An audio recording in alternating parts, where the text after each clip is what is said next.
Hi, I'm Jason Alster. I'd like to read a chapter from my new book, Leaving Home, Going Home, Returning Home, a Hebrew-American sojourn in the land of Israel. The book is dedicated to Americans who decided to live in Israel, those that stayed, and those that returned.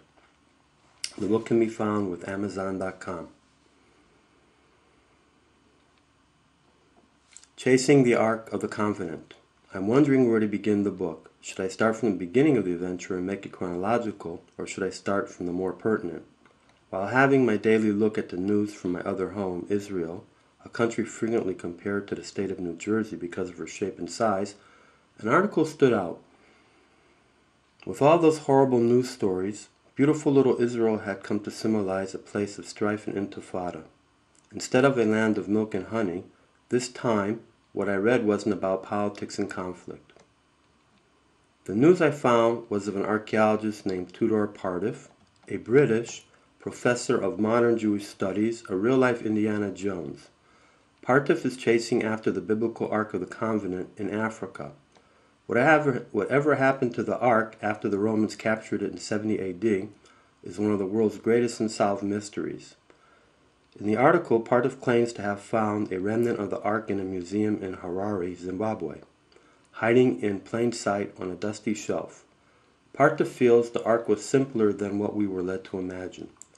He argues that Moses and his people were just recently freed slaves and could not have the ability to mold an ark like the ones recreated in the books of the Bible. Instead, the ark was more humble, small like a drum, and made of wood, possibly once covered in gold. I hope I understood that one correctly. I later saw a television documentary on Pardiff. Pardiff's story sparked a light bulb in my head, for I had some questions of my own about the Exodus story. If the Israelites built cities in Egypt and were thus witness to Egyptian art, why did they not copy Egyptian art in the land of Israel or even build pyramids of their own?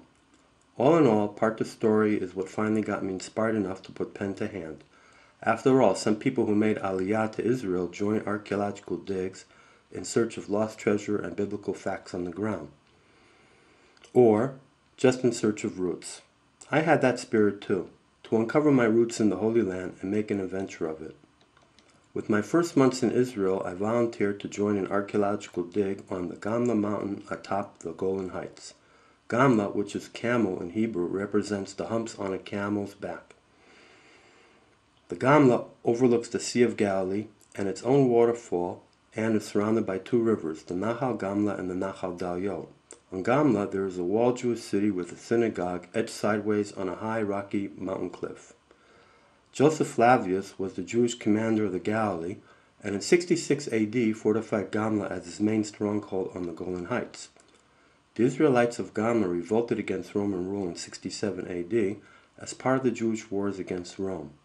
For that, Gamla was set to siege and destroyed by the Roman legion general Vespasian, who later became a Roman emperor. At Gamla, reminders of the revolt and destruction were all around. I saw stone cannonballs, ballista, and bronze or copper Roman arrowheads, a rare find in the Middle East and indicating that a ferocious battle took place. There was a tower with a breach in it and a large spearhead sticking out at the base. On my trip, I also uncovered Jewish coins, clay lanterns, and Roman glass. Reminiscent of the history of Masada, legend tells that the Jews from Gamla committed suicide rather than be captured by the dreaded Romans. According to this tale, the Jews from Gamla jumped off the cliff into the ravine, yet one of the great Israeli archaeological mysteries is that no human bones have ever been found at the bottom of the cliff anywhere on Gamla. It is thought that wild boars dragged them away for a meal, but no one knows for sure. Shmaryael Gutman, a famous Israeli archaeologist who was one of the first people to discover Gamla after the Six-Day War, was himself there on the dig that I had joined. He looked like Ben-Gurion and was from that generation too. Same hairdo. He told me, and the rest of the volunteers on the dig that day, that any coin found buried on Gamla are historically valuable. Since no other city is known to have built atop Gamla, and since no bones have been found in the area, the coins are the best clues to find, to prove, and date the legend of Gamla. I brought my first Israeli girlfriend with me to Gamla to join me for the first week at the dig. I met her at an Aliyah absorption center where I was staying at in Herzliya by the coast. She made Aliyah from the south of France, and like me, made Aliyah on her own while her parents were still living in France. One of her parents was French and the other Tunisian. At the time I met her, Bridget was serving in the Israel Army, and going to the dig with me would be her vacation. She spoke English with a British accent and sounded a lot like Kylie Minogue. Bridget smoked European cigarettes, looking like someone out of a foreign film. Her hair was long, wavy, and light golden brown, what the Israelis call gingy. But most of all, she was French and knew more about the affairs of men and women than me. I enjoyed meeting a European woman. The word was that European women were not in a gender war with their men like American girls, and were supposed to be better at supporting relaxed relationships. That part was debatable.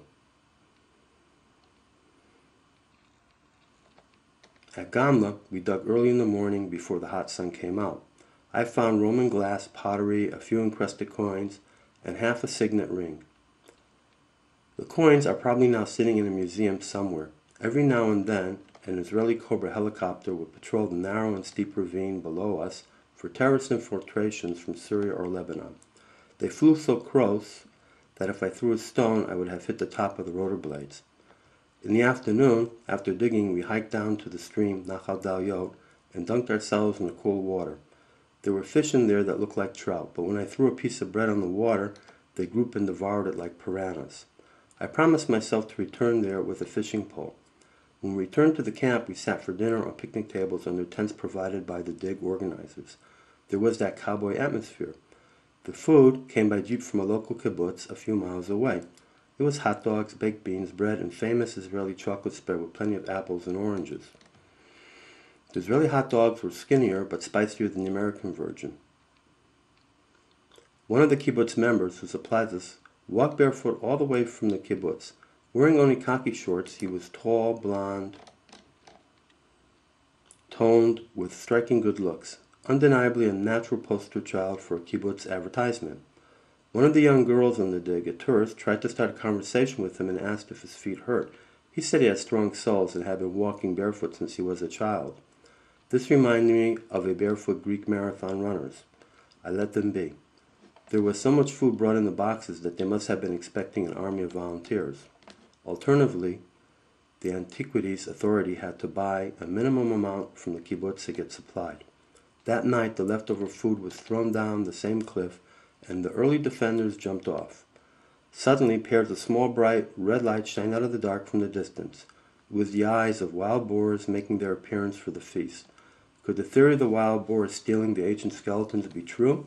Were the early settlers really carried away by the ancestors of those wild boars? It remains an open mystery.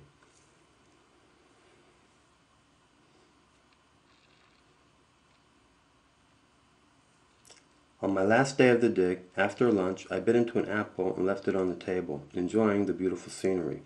The workday was already over. There was no afternoon digging because of the heat.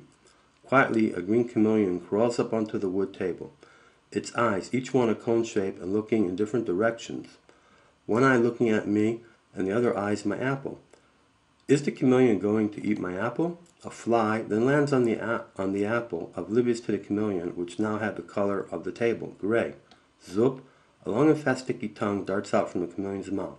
The fly is lunched. Soon, another unsuspecting fly lands on the lonely apple and disappears without leaving any evidence of the crime scene. Zup!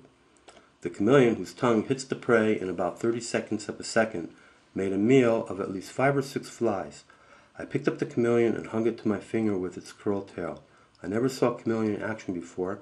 Actually, I never even saw a chameleon, and now we were friends. There I was, young in Israel, with a lady friend on an archaeology dig, enjoying sunshine, beautiful scenery, good food, exotic animals, and adventure. All of this in one package. I could hardly ask for more. Till that moment, it was the best day of my life.